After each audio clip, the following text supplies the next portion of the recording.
When was the last time you made a difference in this world? That sounds big, right? Like campaigning for class president. Or feeding every single hungry person in your town. Or running a marathon in support of ending cancer. Those are great things, big things. But the truth is, you don't have to do big things to make a difference. No person is an island. Well, not quite like that. It means that all of us, every single kid and grown-up in this world, are connected. Everything you do, no matter how small, can affect someone else. You made a difference to your family this morning just by waking up. Good morning. Since you're going to make a difference no matter what you do, choose to make a difference for good. You make a difference for good when you say thanks to your mom for making your lunch. When you let another kid get in line ahead of you. When you get on FaceTime with Grandma instead of playing just one more video game. Hey, Grandma. Even the smallest action in your day can make a big difference. It's like dropping a tiny pebble in a lake. The ripples can travel further than you could ever imagine. When you let God be all you need in every breath, the power of God's Spirit can truly help you make waves. Then others will see God at work in you. That's why making waves is an amazing way to worship God with your life. Because worship is about more than just singing loud. It's all about living loud. All right, everybody, clap your hands now. Let's make some waves together. Let's change the world. Come on. God, I'm so amazed by your goodness. I love the way that you love me. I got this joy flowing deep in my soul now. Yeah. I just want the world to see. Here we go. With your love inside me, I know I can change the world. So everybody, come on, every boy and girl, let's give this a whirl. We're making waves, no stopping, keep moving along. Making waves, everybody, all people belong. We got a lot of life to live and a lot of love to give. We're making waves. Come on. Whoa. We're making waves. Here we go. God, I'm so amazed by your goodness. I love the way that you love me. I got this joy flowing deep in my soul now. Deep in my soul. Come on. I just want the world to see. Yeah. With your love inside me, I know I can change the world. I know I can change the world. So everybody, come on, every boy and girl, let's go. Let's give this a whirl. We're making waves, no stopping, keep moving along. Making waves, everybody, all people belong. We got a lot of life to live and a lot of love to give. We're making waves. Yeah, we're making waves. Come on, we're making waves. All right, y'all, sing it like this. We're gonna make some waves today. Share your love around the world. Make some waves today. Share your love around the world. Sing it again. Make some waves today. Share your love around the world. Make some waves today. Share your love around the world. We're making waves, no stopping, keep moving along. Making waves, everybody, all people belong. We got a lot of life to live and a lot of love to give. We're making waves, no stopping, keep moving along. Making waves, everybody, all people belong. We got a lot of life to live and a lot of love to give. We're making waves. Yeah, come on, y'all. We're making waves. Let's make some waves, y'all. We're making waves. 1, 2, 3. 3, 2, 1. Hey everybody, my name is Haley. Question for you. What do you like to do when it's summertime? Do you go on vacation or play in the sprinklers or fire hydrants? Do you stay inside all summer playing video games? One of my favorite things to do is go to the beach. It's the perfect place to make waves because what you do today can change the world around you. You meet so many different kinds of people when you're at the beach. Surfers, gnarly, cowabunga, treasure hunters. Woo! Hey! Yeah! A bottle cap from 2017. Tourists. Oh, look, a turtle! At the beach, not only can you see literal waves being made, but you can make waves by showing things like goodness, gentleness, and especially kindness. In today's story, you'll hear one of Jesus' most famous parables about someone who showed kindness, and it wasn't someone you'd expect. So, don't bail on me, jellies. Hang 10 and we can make the drop on a twin fin. Seaweed slushies, am I right? Wipe out, Point Break, what am I even saying? Later, dudes.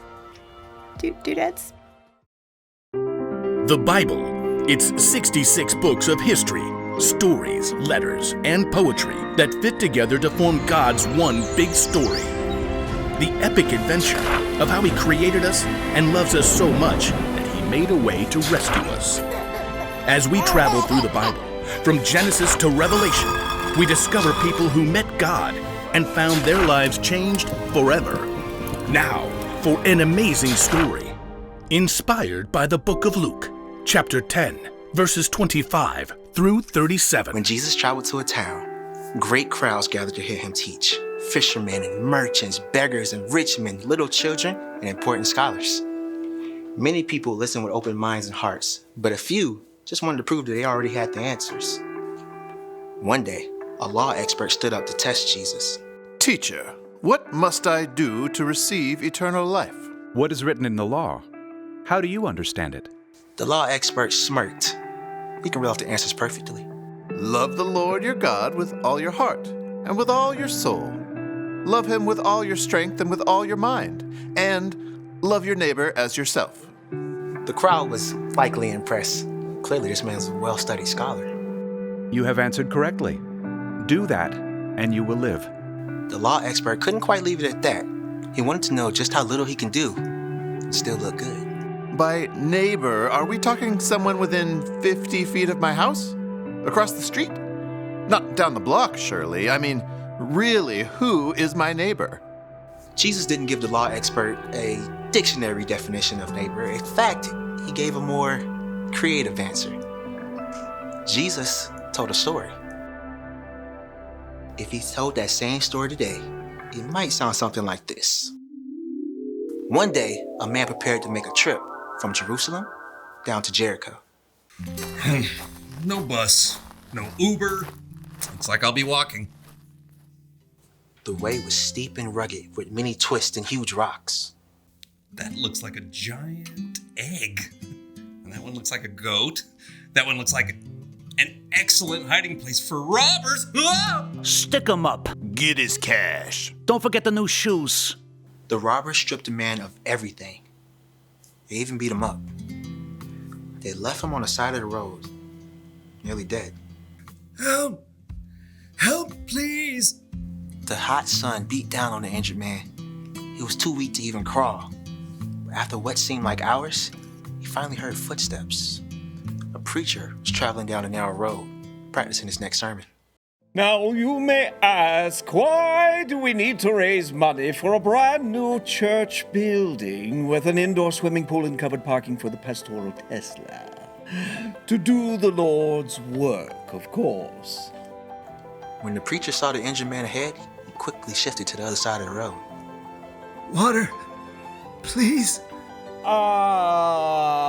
Not really my department. That's pastoral care. I'll send a memo.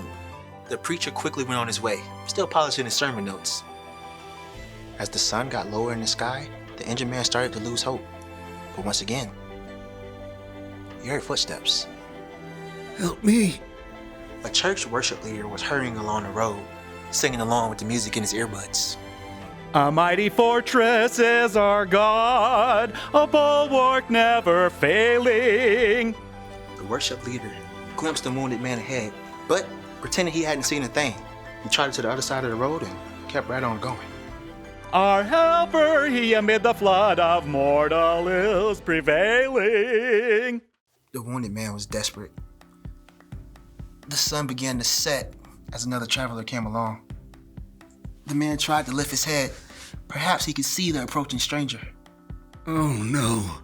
The stranger was a man from the nearby region of Samaria, even though they shared the same ancestors. The Jews and the Samaritans hated and mistrusted each other for hundreds of years. But unlike the preacher and the worship leader, the Samaritan stopped when he saw the wounded man. Oh no! The Samaritan felt compassion for the injured man. He slid off his motorcycle and used his first aid kit to clean and bandage the man's wounds. Let's get you someplace safe. Carefully, the Samaritan laid the injured man across the back of his motorcycle. Easy now. You take it slow. By the last light of the setting sun, the Samaritan brought the wounded man to an inn and made sure he had a good bed to sleep in for the night. The Samaritan found the innkeeper. Please take care of this man until he's all better. Here's my debit card, and if you have any extra expenses, I'll pay you back when I return. Murmurs of surprise rippled through the crowd as Jesus finished his unusual story. Jesus looked directly at the law expert. Which of the three do you think was a neighbor to the man who was attacked by robbers? The law expert's eyes dropped, mind racing, looking for a way out. But the answer was clear. The one who felt sorry for him. Go and do as he did. Through his story, Jesus was clear. Your neighbor is not only someone who lives near you or is like you. Your neighbor is anyone who needs your help and kindness.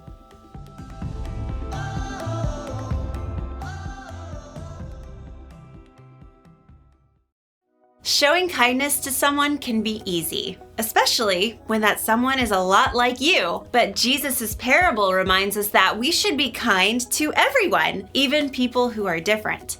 People who look different, act different, and think different than we do. Showing kindness means treating people the way you want to be treated. It can mean helping someone who seems lost. Okay, so you want to take a right at the one and then a left on Dillon Beach Road. There are some great views of the sunset out there.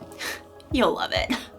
Kindness can mean learning how to communicate in a new way. Okay, so hanging 10 is when I hang all 10 of my toes off of the surfboard. That is so totally rad. Did I say that right? When you're kind, it could mean you're giving up what you want to do to spend time with someone else. Wow, you are really good at this game. There are a lot of ways to show kindness and a lot of people who need it. So the one thing to remember today is this: show kindness to everyone. You can make waves of kindness to the people around you. Not just your friends and family, but everyone. And if you need help, ask God. When you put your trust in Jesus, God gives you the Holy Spirit to help you show kindness. And if you need some practice, you can always go to the beach, if you can find one. Okay, so I go west a bunch of miles. No, east a bunch of miles. Wait, no, maybe I'm upside down?